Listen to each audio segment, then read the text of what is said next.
bonjour à tous, soyez les bienvenus. J'espère que vous avez passé un très bon week-end.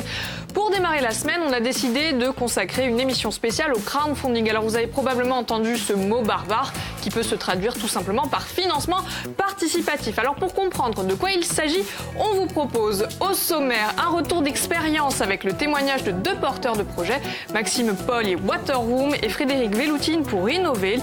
Ils nous diront comment ça s'est passé. À suivre Florian, comment ça va? Ça va et vous? Écoutez, ça va plutôt bien. On commence la semaine ensemble, c'est bien? C'est génial, j'adore. Oui, la semaine s'annonce très bien. Alors vous allez nous lister tous les projets insolites qui ont été financés grâce au crowdfunding. Exactement, il y en a pas mal, on les verra tout à l'heure bien sûr. Il est de retour, les partiels sont finis, c'est Jean-Baptiste. Comment ça va? Eh oui, ça va, super. Que des vins? Presque. L'année, on va voir l'année. Bon, mais pas trop la pression. En revanche, on reprend les bonnes habitudes. Donc notre chroniqueur de l'université va nous parler aujourd'hui de mon traite. Aujourd'hui, on laisse le téléphone et on va lire un peu. Donc c'est pièces de théâtre et un livre. Très bien. Enfin, à 13h, on revient sur notre thématique. On poursuit avec le crowdfunding et on vous parlera de mots. C'est la plateforme 100% Corse. C'est Marie Maestrach qui sera en plateau.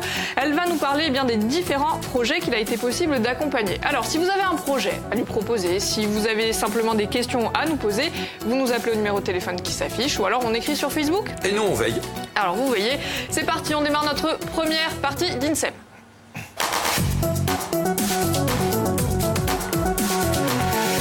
Que des garçons. Bonjour messieurs. Bonjour. Merci d'être avec nous. On va faire les présentations. Ne tombez pas. On entend cette chaise qui couine, c'est parfait. Alors à côté de moi, Frédéric Velloutine, Innovel, CEO, Maxime Paul et Waterroom, CEO. Alors en gros, CEO, ça veut dire? C'est Chief Executive Officer, mais ça veut dire juste fondateur, en fait. PDG. PDG. Hein, d'accord. Gérant. Donc 2 start-upers aussi qui ont choisi de lancer une campagne de crowdfunding pour à un moment donné accompagner et faire évoluer le projet. Qui se lance pour nous définir le crowdfunding? Allez, je prends la main. Le crowdfunding, tout simplement, c'est un moyen de financer un projet grâce à des particuliers qui vont contribuer à financer le projet avec des dons, et des dons qui sont en général contrepartie ou pas, hein, ça dépend. Contreparties qui peuvent être des cadeaux, qui peuvent être un objet que l'on vend dans le cadre de ce que l'on fait en tant qu'entreprise, ou parfois des parts dans l'entreprise, mais ça vous verrez peut-être plus tard. Donc en fait, plusieurs types de crowdfunding. Oui. C'est un financement. Il y a 3 types fondamentalement. Il y a effectivement le don où les gens donnent de l'argent avec éventuellement quelque chose en contrepartie. Vous avez le prêt. C'est-à-dire le prêt comme dans des banques où les gens donnent de l'argent et cet argent est prêté aux entreprises avec des taux d'intérêt. Et vous avez la participation au capital de l'entreprise qui est un peu plus différent, où là les gens sont des vrais actionnaires dans l'entreprise et deviennent des actionnaires. Donc en fait il y a les trois thématiques qui sont vraiment séparées. Donc pour bien comprendre pourquoi on choisit ce type de financement, on va essayer de parler de vos startups, de vos univers. Donc le point commun entre vous deux, c'est l'univers innovant. Mais la comparaison va s'arrêter là. Le concept Innovel et le concept Waterroom, en quelques mots, ça consiste en quoi? Alors moi, je suis pas dans le digital, je suis effectivement dans un système de poignée de commande qui est basé sur la fermeture naturelle de la main. Donc je suis dans un domaine industriel, dans l'innovation industrielle. Voilà, donc c'est un système qui s'adapte aussi bien aux commandes de véhicules, moto, scooter, quad, motoneige, jet ski, mais également pour tout ce qui est frein vélo, commandes d'outillage, de jeux vidéo, donc tout ce que l'être humain a besoin de tenir fort en exerçant une commande extrêmement précise. Donc c'est un panel relativement large d'applications. D'accord. Waterroom, c'est très éloigné. Ça n'a rien à voir, mais en effet c'est innovant aussi. Waterroom, c'est la première plateforme au monde de partage de fraîcheur. C'est-à-dire que grâce à Waterroom, on va pouvoir, lorsqu'on est loin de chez soi, avoir accès à un point fraîcheur. Qu'est-ce qu'un point fraîcheur en langage courant? C'est une douche, c'est une salle de bain tout simplement, un lavabo, un endroit où on peut se rafraîchir pour prendre une douche, pour se raser, pour se rafraîchir de manière générale. Alors ça s'adresse à qui? Ça s'adresse principalement aux gens qui bougent beaucoup, qui sont loin de chez eux lors de leur déplacement professionnel ou de loisirs, ou bien aux sportifs qui notamment veulent faire un footing entre midi et 2, hein, par exemple. C'est l'une des utilisations qui revient souvent. Voilà, donc aujourd'hui on est lancé depuis quelques semaines.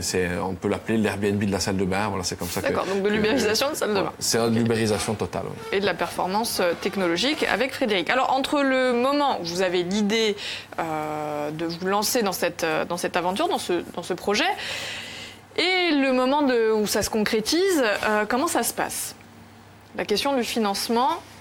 Alors la question du Arrive à financement, quel c'est toujours problématique pour une entreprise, c'est-à-dire que surtout pour une start-up, c'est-à-dire qu'il ne faut pas le faire trop tard, il ne faut pas le faire trop tôt, il faut lever l'argent dont on a effectivement besoin sans sous-estimer et sans surestimer aussi ce qu'on a besoin. Donc c'est une problématique un peu compliquée dans l'innovation. Après, il y a plusieurs moyens de financement, dont le crowdfunding. Alors le crowdfunding, c'est un des moyens de financement. Maintenant, mais c'est pas le seul. Mais c'est pas le seul, voilà. Souvent, c'est un moyen qui est peu connu en France, enfin qui n'était pas, qui était un moyen anglo-saxon où les anglo-saxons ont plus cette culture de l'investissement dans les entreprises, de prendre des risques et des choses comme ça. En France, ça commence à arriver, ça a maintenant depuis 10 ans, enfin depuis même 5-6 ans, ça est en train d'exploser, mais ça prend un peu plus de temps. Donc ça dépend véritablement comment vous voulez trouver des financements, mais c'est vrai que c'est un bon complément et surtout ça permet de tester auprès du marché, voir un peu comment est perçu le produit et voilà, c'est un vrai travail, mais ça peut être effectivement très très intéressant. Il y a de très belles réussites là-dessus sur des gens qui ne voulaient pas financer, des banques qui ne voulaient pas financer et qui se sont retrouvés avec des financements énormes parce que les utilisateurs, eux, ont trouvé que le système était génial. J'y crois. Alors c'est intéressant, ce que vous dites au départ, c'est censé être un complément. C'est pas ce qui va porter et financer l'intégralité du projet. Ça peut. Il y en a qui l'ont fait, ça peut, que ça soit dans le don, dans le don, il y en a qui ont quasiment tout financé là-dessus. Ils ont fait des levées aux États-Unis absolument énormes. Dans le prêt, ça va être un complément, et dans l'equity, ce qu'on appelle donc les participations au capital. C'est rarement, même si souvent on dit que voilà, les gens ont levé 1 million, 700 000, 800 000 euros, souvent c'est beaucoup plus loin que ça. C'est-à-dire qu'en fait, c'est un complément qui s'ajoute au vrai financement d'investisseurs, de business angels, de banques et de choses comme ça. À quel moment vous décidez de vous lancer dans une campagne de crowdfunding? Quand vous avez besoin d'argent. Pas vraiment la même réponse de mon côté, enfin, puisque pour Waterroom, nous on s'est décidé à se lancer dans du crowdfunding, plus pour de la communication. Faire un véritable coup de communication plutôt qu'un financement en soi, parce qu'on avait un palier qui en soi n'était pas extrêmement haut, qu'on a atteint sans trop forcer, avec des petits dons que l'on demandait, mais par contre ça nous a permis d'avoir une véritable exposition médiatique, parce que le crowdfunding, il permet aussi d'être mis sous le feu de la rampe, sous le feu des projecteurs pendant quelques semaines, le temps de la campagne, et que ce soit par les médias locaux ou même nationaux, puisqu'on a eu même des couvertures nationales, et c'est vrai que c'est ce qu'on recherchait de manière active pendant le crowdfunding. On a organisé des soirées. Ça devient un outil de communication, le crowdfunding, et pas forcément de financement. Le financement, disons que nous, on a levé 10 300 euros. 1 300 euros, desquels il faut enlever la TVA, desquels il faut enlever la commission de la plateforme, desquels il faut enlever ce qu'on a payé pour les rétributions des donateurs. Ce qui, au final, nous laisse à peu près 50% de la somme, environ. Donc, en soi, le coût financier, il n'est pas fantastique. Il nous a juste permis de boucler ce qu'on devait faire pour le lancement de la plateforme. Par contre, le coût de com, il a été génial. Parce qu'on a eu des vidéos qui ont été vues 30 000, 35 000 fois. On a été mis en avant dans des magazines nationaux comme Les Échos, comme Madines, comme 18h39, un magazine de Castorama par exemple, qui nous a occasionné beaucoup d'inscriptions. Donc ça, c'était vraiment intéressant pour nous, et c'est en ça que le crowdfunding, pour nous, pour le retour qu'on a, c'est fantastique en termes de com. Au départ, vous aviez des a priori. Oui. Sur le principe. Oui, clairement. Mon associé et moi-même étions totalement opposés au crowdfunding. Quoi peut-être parce qu'on est corse. et que chez nous, on avait un petit peu cet a priori comme quoi ça faisait limite mendicité de demander de l'argent. Mais sauf qu'ensuite, on a bien fait les choses. C'est-à-dire qu'on a préparé de beaux cadeaux pour les personnes qui allaient participer. On a bien expliqué que c'était... Si vous voulez participer au lancement d'une start-up insulaire qui est en plein essor, etc. Donc ensuite, on a évidemment forcé personne. Et ça fait bizarre aux gens. Parce que là, c'est au moment de l'amorçage. C'est au moment de l'amorçage. Et nous, on a eu des super retours parce qu'au final, les gens ont joué le jeu à fond. Et vous avez réussi donc à réunir la somme, la mise de départ. On avait demandé 8 000 euros, on a eu 10 300 euros et surtout 183 personnes qui ont participé. C'est ça la vraie valeur ajoutée. Vous, Frédéric, est-ce que la campagne, elle s'est conclue par un succès? Alors moi, je suis dans un autre... Non, moi, ça ne s'est pas conclu par un succès parce que je suis dans un autre domaine. Moi, je cherchais des investisseurs, donc des gens qui allaient prendre part au capital d'entreprise. Je cherchais sur un montant de 400 000 euros. Donc c'était On n'est plus dans la même chose. Voilà, c'est plus la même somme. Après, ce qui s'est passé, c'est que moi j'ai eu la chance, c'est-à-dire que le fondateur de la plateforme est venu à essayer mon innovation et a trouvé ça absolument génial. Il m'a dit il faut absolument venir sur la plateforme, trouver de l'argent parce que ça c'est génial, ça on va arriver. Et en fait, ce qui s'est passé, c'est que effectivement, ça a été très bien perçu. Les gens ont trouvé, nous ont mis des super notes au niveau technologique. Voilà, donc c'est pas un échec du tout. Ah non. C'est-à-dire que ça permet effectivement de tester un peu le marché et de voir comment on est perçu en termes de techno, en termes d'équipe, en termes de potentialité. Donc on a une notation globale là-dessus. Par contre, ce qui était important, c'était qu'on n'était pas sur une plateforme où c'était la bonne communauté. Et comme on dit, crowdfunding, il y a la notion de communauté. Et tous les gens ne sont pas sur la même plateforme selon les communautés. Et nous, on était sur une communauté sur les gens étaient beaucoup plus sensibles à l'immobilier, l'investissement immobilier, ou à l'investissement social, ou sociétal, ou écologique, qui fait que pour eux, ça ne leur parlait pas du tout. Donc ça a été un échec à ce niveau-là, et on n'a pas eu ce qu'on appelle l'attraction du marché. Par contre, on a eu des super notes où les gens ont trouvé le projet très très intéressant, mais on ne s'adressait, c'était pas la bonne communauté. On s'adressait à eux, mais eux n'étaient pas intéressés par ce genre de choses. Donc c'est aussi un élément important, c'est de bien trouver la plateforme qui correspond au marché sur lequel on veut se positionner et s'adresser aux bonnes personnes en face. Alors maintenant qu'on a compris pourquoi on fait appel à ce type de financement, on va faire une petite parenthèse. Alors on n'a pas besoin de financer les cadeaux, quoique, si. Ah ben pourquoi pas, ça dépend des cadeaux, ça peut être sympa. En tout cas, ça se passe avec vous. C'est ça, bon pour le moment on va pas vous les faire financer, on va vous les faire gagner. Et donc on jouera comme d'habitude en fin d'émission pour se faire 0800 3x0 900 pour tenter d'être sélectionné. Et on jouera au qui suis-je aujourd'hui, on va essayer de trouver une personnalité de la télécom. Qu'est-ce qu'on gagne? Et on gagne plein de choses. Alors on gagne le bon total de 50 € chez notre partenaire Total, qu'on remercie bien sûr. On gagne également 2 places pour la pièce de théâtre Mon Maître, dont tu fais ta chronique tout à l'heure. Mon traître.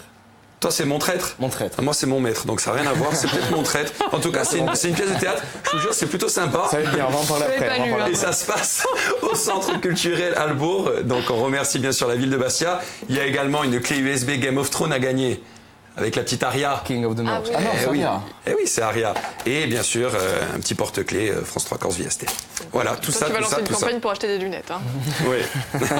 Ça marche.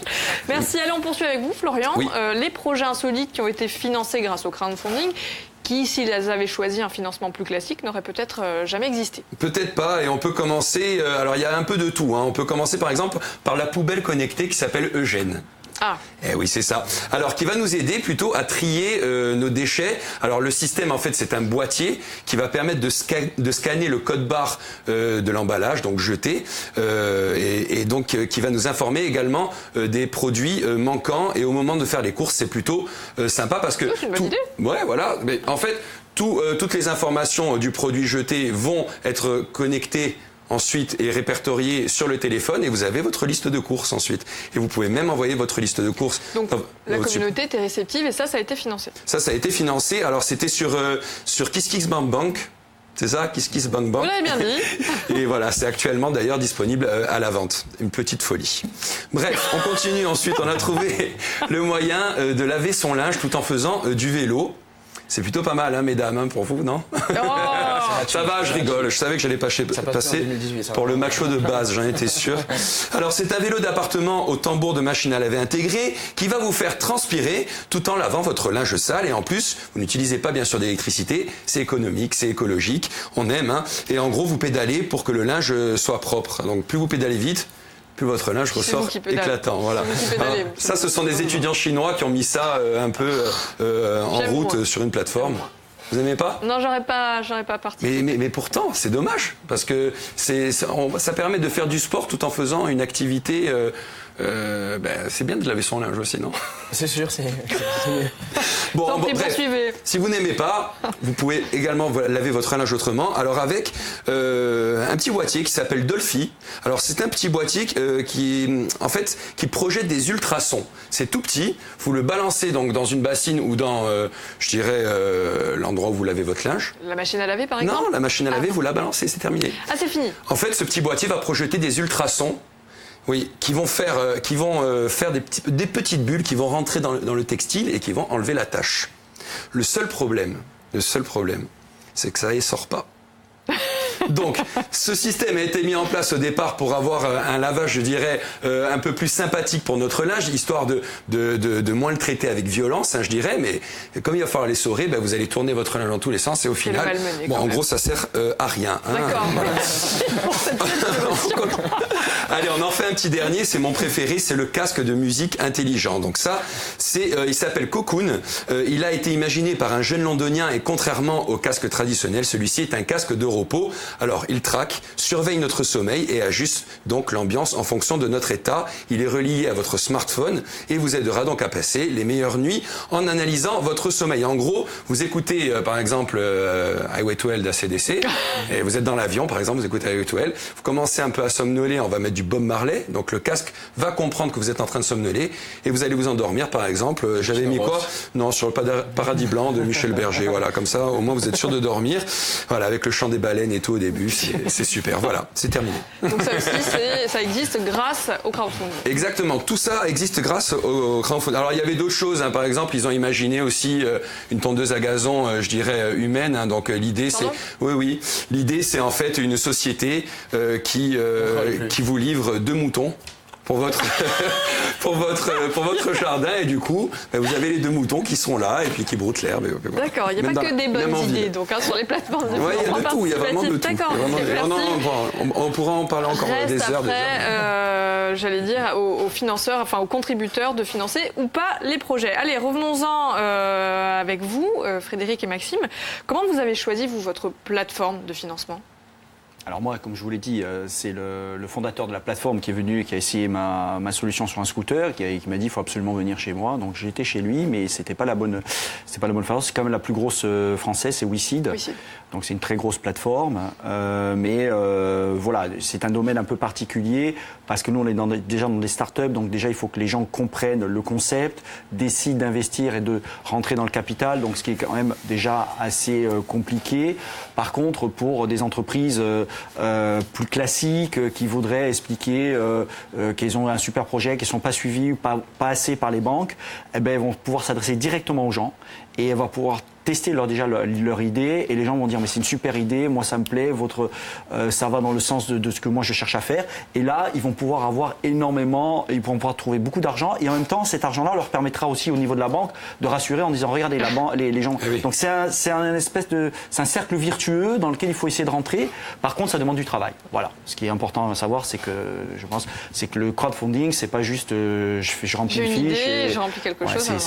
Mais ça a commencé un peu avec la musique non au début. Au départ, oui. Au départ, c'était pour financer les albums des artistes, c'est ça? Ça a été commencé par Marie Lion, je suis un grand fan, qui a été le premier groupe anglais à faire ça et qui ne trouvait pas d'investisseurs, qui ont financé par leurs fans, en demandant à leurs fans, en disant voilà, nous personne ne veut financer nos albums.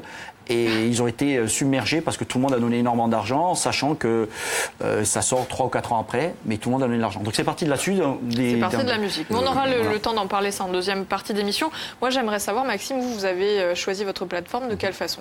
Alors nous, il faut savoir que le crowdfunding, c'est l'étape d'une stratégie de lancement qu'on a mise au point avec un cabinet spécialisé, qui en fait est la première étape, qui était concomitante au lancement de la plateforme et qui nous a permis de nous faire connaître. Comme je le redis, c'était surtout vraiment une stratégie de communication. Donc on a choisi tout simplement la plateforme Ulule, qui était celle qui répondait le mieux à nos attentes, à la fois en termes de communauté, parce qu'elle repose sur une grande communauté, et c'est vrai qu'on a pu voir que sur les 183 donateurs qu'on a eu, peut-être un tiers n'étaient pas des gens qu'on connaissait. Ce qui est toujours très agréable lorsqu'on lance un projet. Donc des gens qui croient à votre projet. Des inconnus qui croient au projet, qui le financent, même de manière symbolique, mais qui en tout cas le financent. Donc ça a été très intéressant pour nous. Et puis on a fait un comparatif des plateformes existantes sur le marché international. Et puis on s'est aperçu que certaines étaient plus axées musique, en effet, d'autres plus techno et d'autres plus projets sociétaux. Ulule, c'est le cas, entre autres, notamment pour tout ce qui est projets VR environnementaux, mais aussi pour l'innovation de services comme celle-là. Et bon, ça a été un succès parce qu'on a réussi sans problème à réunir la somme et à faire un bon coup de com' grâce à ça. Donc si on devait résumer, les plateformes de crowdfunding, ce sont des plateformes qui ont beaucoup de contacts, qui potentiellement, dans un premier temps, vont dire si elles adhèrent ou pas au projet, et dans un second temps, vont apporter des fonds pour amener le projet à progresser. On a bien compris, c'est ça ? C'est ça. Ok, alors faisons une petite parenthèse, si on a bien compris, avec Jean-Baptiste. Jean-Baptiste, on reprend les bonnes habitudes. Eh oui, donc oggi voglio parlare di Montretre, questo libro scritto da Saoirse Landon, un giornalista e scrittore francese di prima trinca che si è ispirato alla sua propria storia per scrivere il suo romanzo. Infatti è un libro che un amico mi aveva consigliato di leggere e a che ho letto lo consiglio a tutti. Parla di Antoine, un violinista parigino, appassionato di cultura e di musica irlandese che giunge in Irlanda durante un periodo nero, vale a dire durante il conflitto tra l'Irlanda e l'Inghilterra. E a mezzo al dolore e al ruina che conosce il popolo irlandese, un violinista parigino ha scontrato un uomo, Tyrone Meehan, che tutti pensavano essere un patriota irlandese, allora che era un traditore, un uomo pagato dall'inglese per dare informazioni all'Ira, un gruppo clandestino irlandese. Bon, un libro ricco di sue emozioni, di sua forza di scrittura, che Emmanuel Mérieux ha messo in pezzo di teatro, l'emozione che ha aggiunto in un libro, bon, forse la ritroverà in da pezza. Bon, vi propongo di figurare un strato. Je m'appelle Tyrone Meehan. Je suis un agent britannique. J'ai été recruté à un moment délicat de mon existence. On m'a payé pour donner des informations. Pendant 20 ans, j'ai travaillé à l'affaiblissement de ma communauté, de mes parents.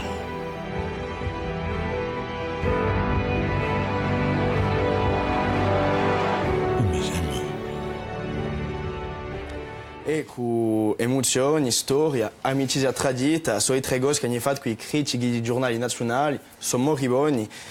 Emmanuel Mérieux s'impose comme le maître de l'émotion par le monde, bouleversant par l'humanité, sublime par France Info e tanti altri bei critici che ne dicono bene.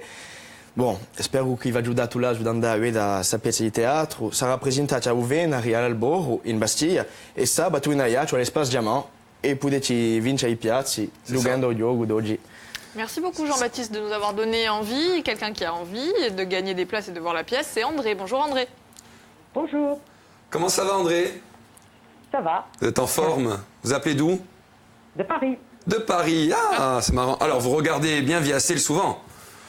Ça arrive. Voilà, il va falloir là pour trouver la personne. Alors on va jouer au qui suis-je. Vous êtes prête? Vous avez que 30 secondes. Je vais vous. Ah, donc je chronomètre? Ouais, il faut mettre le chronomètre. Donc voilà, je vais vous parler de cette personne. Il va falloir trouver qui c'est. Vous êtes prête? Ouais. Allez, on y va. Je suis né en 1957 en Haute-Corse. Je suis chanteuse et contribue au renouveau du chant corse dans les années 70. J'ai chanté avec une autre artiste portant le même prénom que moi. Nous avons formé un duo puis un trio avec la sœur de cette dernière.